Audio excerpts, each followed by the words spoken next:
Ashik retired ആയിട്ടുള്ള സർക്കാർ ഉദ്യോഗസ്ഥർ അവർ റിട്ടയർമെന്റ് ലൈഫ് ആസ്വദിക്കുന്നത് പല രീതികളിലാണ്.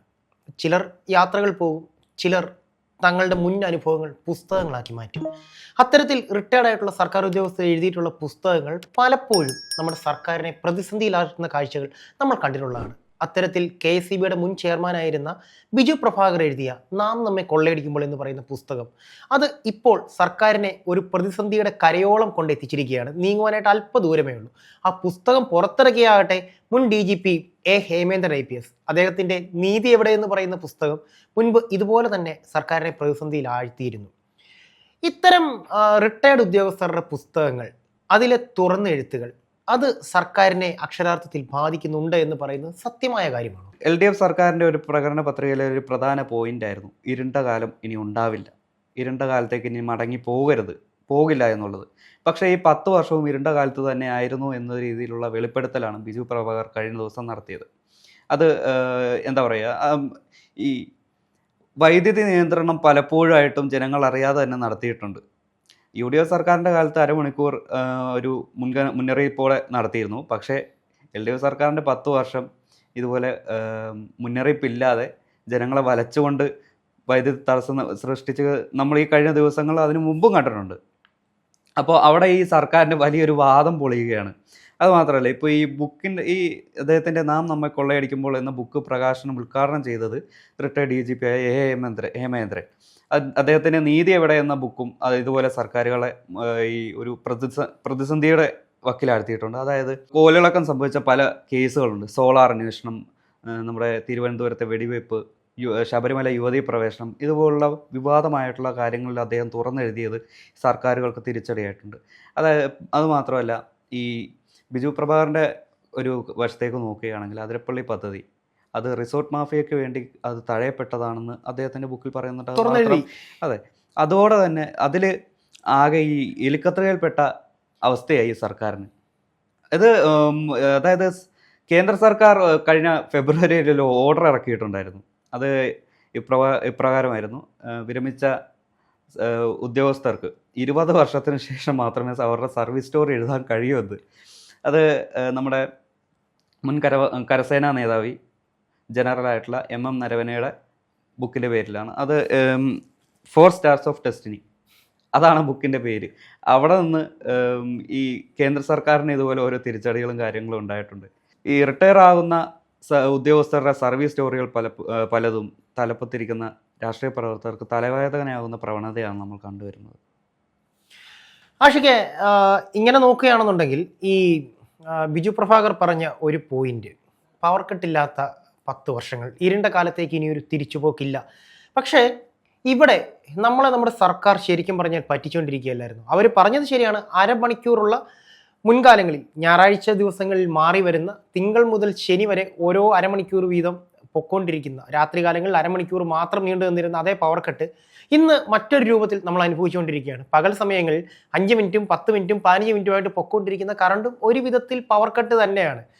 അവർ നോക്കുമ്പോൾ പകൽ സമയത്ത് കറണ്ടിൻ്റെ ആവശ്യമില്ലല്ലോ, ശരിയാണ്, വെളിച്ചത്തിന് പകൽ ആവശ്യമില്ല. പക്ഷേ ഇപ്പോഴത്തെ ഒരു ചൂടിൽ പകൽ എങ്ങനെ കഴിഞ്ഞുകൊണ്ട് കുഞ്ഞു കുട്ടികളൊക്കെയുള്ള വീട്ടിലുണ്ടാകുന്ന അവസ്ഥ എന്ന് പറയുന്നത് ഭയങ്കര ഭീകരമായ അവസ്ഥയാണ്.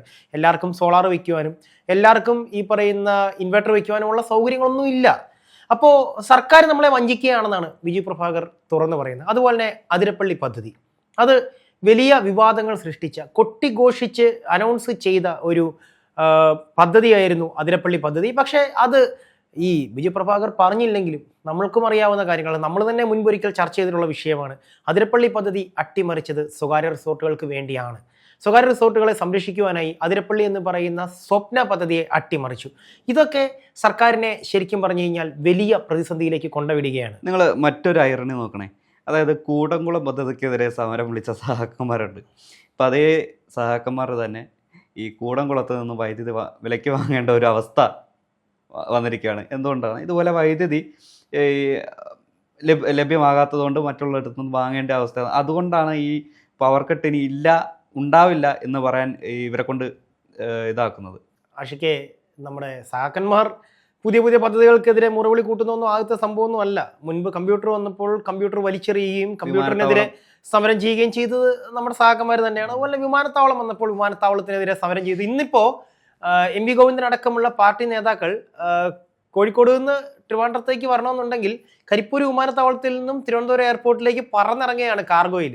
അതുപോലെ തന്നെ ജയരാജന്മാരിൽ ഒരാൾക്ക് ഇനിയിപ്പോൾ കാർഗോയിൽ കയറാനേ പറ്റത്തില്ല, ആളുടെ കയ്യിരിപ്പ് കാരണം കൊണ്ട് ഇൻഡിഗോ ആജീവനാന്ത വിലക്കിയിരിക്കുകയാണ്. അപ്പോൾ അത് ഞങ്ങളൊക്കെ എതിർക്കും, പിന്നെ ഞങ്ങൾ അതിനെ സപ്പോർട്ട് ചെയ്യും. അത് ഞങ്ങളുടെ ഒരു രീതിയാണ്. അതിനൊക്കെ താത്വികമായ ഒരു അവലോകനമാണ് ആവശ്യം. പിന്നെ അത് വികസന നേട്ടവുമാക്കും.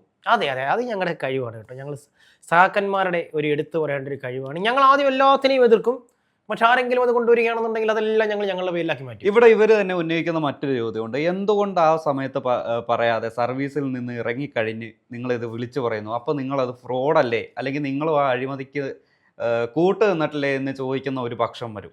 ഒരു പക്ഷമുണ്ട്, അവർ ചോദിക്കുന്നുണ്ട്. ഇവരോടുള്ള എന്തായിരിക്കും ഒരു മറുപടി? ഇവരോട് പറയാൻ പറ്റുന്ന രീതിയിലുള്ള എന്തായിരിക്കും മറുപടി കൊടുക്കുക? ശരിക്കും പറഞ്ഞു കഴിഞ്ഞാൽ ഈ ചോദ്യം തന്നെ തെറ്റായിട്ടുള്ളൊരു ചോദ്യമാണ്. കാരണം എന്താ വെച്ചാൽ നമുക്കറിയാവുന്നതാണ്, നമ്മുടെ സേന, കേന്ദ്ര സേനയല്ല ഞാൻ ഉദ്ദേശിച്ചത്, അല്ലെങ്കിൽ ഞാൻ ഉദ്ദേശിച്ചത് നമ്മുടെ ആർമി അല്ല ഉദ്ദേശിച്ചത്, നമ്മുടെ പോലീസ് സേന. അത് കേരളത്തിലാണെങ്കിലും ബാക്കി ഈ പറയുന്ന 28 സംസ്ഥാനങ്ങളിലാണെങ്കിലും അവർക്കെന്ന് പറയുന്നത് അവിടെ ഭരിക്കുന്ന രാഷ്ട്രീയ പാർട്ടികളുടെ കയ്യിലെ ചട്ടുക മാത്രമാണ് ഇവിടുത്തെ സേന എന്ന് പറയുന്നത്. നമുക്കറിയാം, നമ്മൾ തന്നെ കണ്ടിട്ടുള്ളതാണ്. അതായത് പൂഞ്ഞാർ MLA സെബാസ്റ്റ്യൻ കുളത്തുങ്കൽ ഇലക്ഷൻ ഡേറ്റിൽ ഒരു SIയോട് പറയുകയാണ്, നിന്റെ DGPക്കാൾ മുകളിലാണ് എൻ്റെ റാങ്ക്, നീ എന്നെ കളി പഠിപ്പിക്കരുത്, നീ അനുഭവിക്കും എന്ന് പറഞ്ഞ് ഭീഷണിപ്പെടുത്തുന്ന ഒരു രംഗം നമ്മൾ കണ്ടതാണ്. ആഷിക്കെ ചിന്തിക്കണം, ഒരു വളരെ വർഷങ്ങൾ ഊണുമുറക്കവും ഉപേക്ഷിച്ച് പഠിച്ച് IPS എടുത്ത് ഈ പറയുന്ന ട്രെയിനിങ് ക്യാമ്പുകളിൽ അതികഠിനമായ ട്രെയിനിങ്ങുകൾ കഴിഞ്ഞ് പിന്നീട് പ്രൊബേഷനിൽ ഏതെങ്കിലും ഒരു ഓണം കേറ മൂലയിൽ പോയി കഷ്ടപ്പെട്ട് സർവീസ് എടുത്ത് പിന്നീട് പടിപടിയായി, അതായത് അസിസ്റ്റന്റ് കമ്മീഷണറായും അവിടെ നിന്ന് കമ്മീഷണറായും പിന്നീട് ഓരോ റാങ്കുകൾ നേടിയെടുത്ത് DGP വരെ ആയിട്ടുള്ള ഒരു മനുഷ്യനോട് വെറും ഒരു വെള്ളയും ഇട്ട ഖദറിൻ്റെ ബലത്തിൽ ഒരു MLA പറയുകയാണ്, നിന്റെ ഒരു SIയുടെ മുഖത്തൊക്കെ പറയാണ്, നിന്റെ DGPയേക്കാൾ വലുതാണ് ഞാൻ എന്ന് പറയുമ്പോൾ ഇത് തന്നെയാണ് മുൻപ് ചോദിച്ച ചോദ്യത്തിന്റെ ഉത്തരം. അതായത് DGP ആകട്ടെ, ഞാൻ പറയട്ടെ, DGP ആകട്ടെ, കമ്മീഷണർ ആവട്ടെ, SP ആവട്ടെ, ഇനി താഴേക്ക് വന്നു കഴിഞ്ഞാൽ സാധാ പാറാവ് നിൽക്കുന്ന പോലീസുകാരൻ വരേക്കും ഖദറിട്ട് കയറി ചെല്ലുന്നവന്റെ കയ്യിലെ ചട്ടുകമാണ്. കാരണം അവനെ എതിർക്കാനുള്ള ധൈര്യമില്ല. ഈ ഒരു വരയോട് ഞാൻ കണ്ടിക്കുകയാണ്. കാരണം ജനാധിപത്യം ആണ് ഒരു ബ്യൂറോക്രസിയേക്കാൾ ഉയർന്ന പടിയിൽ നിൽക്കുന്നത്. അപ്പോൾ എന്താ പറയുക, ഡെസിഗ്നേഷൻ വെച്ച് നോക്കുമ്പോൾ DGPയുടെ റാങ്ക് MLAക്ക് തന്നെ ഉണ്ടാവും. ആ ഒരു എന്താ പറയുക, ആ ഒരു ഡെസിഗ്നേഷൻ അല്ലെങ്കിൽ ആ അധികാരം, പവർ എന്ന രീതിയിൽ അദ്ദേഹം പറഞ്ഞ ഒരു പക്ഷേ ശരിയായിരിക്കും, പക്ഷെ പറഞ്ഞ അവസരം തെറ്റായിരുന്നു. അതായത് ആ പെരുമാറ്റച്ചട്ടം ലംഘനം ചൂണ്ടിക്കാണിച്ച SIക്കെതിരെയാണ് ഇദ്ദേഹം ആ ആക്രോശം ഉണ്ടായത്. അതുപോലെ തന്നെയാണ് നമ്മുടെ ഈ ഹേമേന്ദ്രൻ, മുൻ DGP ഹേമേന്ദ്രന്റെ ബുക്കിൽ നീതി എവിടെ എന്ന ബുക്കിൽ രാഷ്ട്രീയ ഇടപാടുകളെ കുറിച്ച് പറയുന്നുണ്ട്, രാഷ്ട്രീയ ഇടപെടലുകളെ കുറിച്ച് പറയുന്നുണ്ട്. അതായത് ഈ വിഴിഞ്ഞം വെടിവെപ്പ്, മദനിയുടെ അറസ്റ്റ്, കണ്ണൂരിലെ ആക്രമണങ്ങൾ കണ്ണൂരിലെ അക്രമങ്ങൾ എന്ന് പറഞ്ഞാൽ മനസ്സിലാവുമല്ലോ. ഇതിലെല്ലാം പോലീസിന് നിഷ്ക്രിയരായി നോക്കി നിൽക്കേണ്ട അവസ്ഥ വന്നിട്ടുണ്ട്.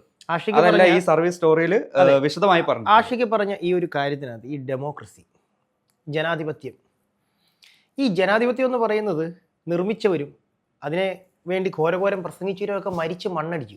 ഈ നീതി എവിടെയെന്നാണ് ചോദിച്ചത്.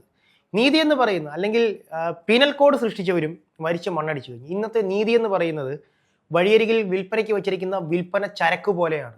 അല്ലെങ്കിൽ അധികാരമെന്ന് പറയുന്നവർ വിൽക്കുന്ന വിൽപ്പന ചരക്ക് മാത്രമാണ് ഈ പറയുന്ന നീതി. അത് ചിലർക്ക് വട്ടയിലയിൽ പൊതിഞ്ഞു കിട്ടും, ചിലർക്ക് സ്വർണ്ണത്തളിയിൽ പൊതിഞ്ഞു കിട്ടും. അതെങ്ങനെ കിട്ടുമെന്നുള്ളത് അവിടെ നിൽക്കുന്നവൻ്റെ പോക്കറ്റിൻ്റെ കനത്തിൻ്റെയും അവൻ്റെ അധികാരത്തിൻ്റെ ബലത്തിലുമായിരിക്കും അവർക്ക് എങ്ങനെ നീതി കിട്ടുന്നു എന്നുള്ളത്. അപ്പോൾ നീതി എവിടെയെന്നുള്ള ചോദ്യം, ആ ഒരു ടൈറ്റിൽ തന്നെയാണ് സർക്കാരിനെ അസ്വസ്ഥരാക്കുന്നത്. നീതി എവിടെ? Where is the justice?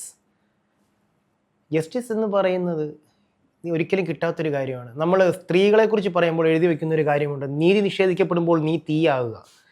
പറയാനേ പറ്റൂ, ഒന്നും സംഭവിക്കാൻ പോകുന്നില്ല. അപ്പോൾ ഹേമേന്ദ്രൻ്റെ പുസ്തകവും ഈ പറയുന്ന ബിജു പ്രഭാകറിൻ്റെ പുസ്തകവും സർക്കാരിനെ സമ്മർദ്ദത്തിൽ ആഴ്ത്തുന്നത് എങ്ങനെ എന്നുള്ളതിന് ഒരു ചെറിയൊരു ഉദാഹരണമാണ് ഞാൻ പറഞ്ഞത്. ഇവിടെ ഒരു മറ്റൊരു ബുക്ക് പ്രസക്തമാകുകയാണ്. നമ്മുടെ പോലീസ് സേനയിൽ നിന്നും പിരിച്ചുവിടപ്പെട്ട സീനിയർ സിവിൽ പോലീസ് ഓഫീസറായ ഉമേഷ് വള്ളിക്കുന്നിൻ്റെ ബുക്ക്. അത് പോലീസ് സേനയ്ക്കെതിരെ രൂക്ഷമായിട്ട് വിമർശനം രേഖപ്പെടുത്തിയ ഒരു ബുക്കാണ്. അദ്ദേഹത്തിന് എന്താ പറയുക, പെരുമാറ്റ ശരിയല്ല എന്നുള്ള ഒരു കാരണം പറഞ്ഞ് അദ്ദേഹത്തെ സേനയിൽ നിന്ന് പിരിച്ചുവിടുകയായിരുന്നു. അദ്ദേഹം അത് കഴിഞ്ഞ് പോലീസിലെ പല പുഴുക്കുത്തുകളും തുറന്നു കാണിച്ചിട്ടുള്ള ഒരു പോലീസുകാരനാണ്. അദ്ദേഹം ഇപ്പോൾ എന്താ പറയുക, ഒരു പൊതുപ്രവർത്തകൻ എന്നുള്ള നിലയ്ക്ക്, രാഷ്ട്രീയത്തിലേക്കല്ല, പൊതുപ്രവർത്തനം, പൊതുപ്രവർത്തനമല്ല രാഷ്ട്രീയം, അത് രണ്ടും രണ്ടാണ്. അദ്ദേഹം ഒരു പൊതുപ്രവർത്തകനെ പോലെ ഇപ്പോൾ പുറത്ത് ഈ സിസ്റ്റത്തിന് വെളിയിലാണ് അദ്ദേഹം. ഇപ്പോൾ അദ്ദേഹവും ഇതുപോലെ ഈ ഒരു പോലീസ് വകുപ്പ് കൈകാര്യം ചെയ്യുന്ന ആഭ്യന്തരമന്ത്രി കൂടിയായ മുഖ്യമന്ത്രിയോട് ഒരു ചോദ്യങ്ങൾ ഉയർത്തിക്കൊണ്ടിരിക്കുകയാണ് അദ്ദേഹത്തിൻ്റെ ബുക്കുകളിലൂടെ. ആഷിക, എന്താണെങ്കിലും ഇത്തരത്തിലുള്ള പുസ്തകങ്ങൾ വരണമെന്നാണ് ഞാൻ പറയുന്നത്. കാരണം സർക്കാർ എന്ന് പറയുന്ന നമ്മളുടെ സേവകർ, അല്ലെങ്കിൽ ജനപ്രതിനിധികൾ എന്ന് പറയുന്ന നമ്മുടെ സേവകർ നമ്മളറിയാതെ മറച്ചു വെച്ച ചില നാറുന്ന സത്യങ്ങളുണ്ട്, അല്ലെങ്കിൽ ചീഞ്ഞഴുകിയ ചില സത്യങ്ങളുണ്ട്. അതെല്ലാം തുറന്നെഴുത്തുകളിലൂടെ ജനങ്ങൾ അറിയണം. എന്താണ് എന്നുള്ള സത്യം എന്താണെന്നുള്ളത് അവർ മനസ്സിലാക്കണം. മുഖംമൂടികൾ അഴിഞ്ഞു വീഴണം. അതിനിനിയും ബിജു പ്രഭാകർമാരും ഹേമേന്ദ്രന്മാരും ഇനിയും പുസ്തകങ്ങൾ എഴുതട്ടെ, സത്യങ്ങൾ എല്ലാവരും അറിയട്ടെ. നമുക്ക് സത്യം തെളിയുന്ന, അല്ലെങ്കിൽ സത്യത്തിൻ്റെ പ്രകാശം തെളിയുന്ന ഒരു ദിവസത്തിനായി കാത്തിരിക്കാം.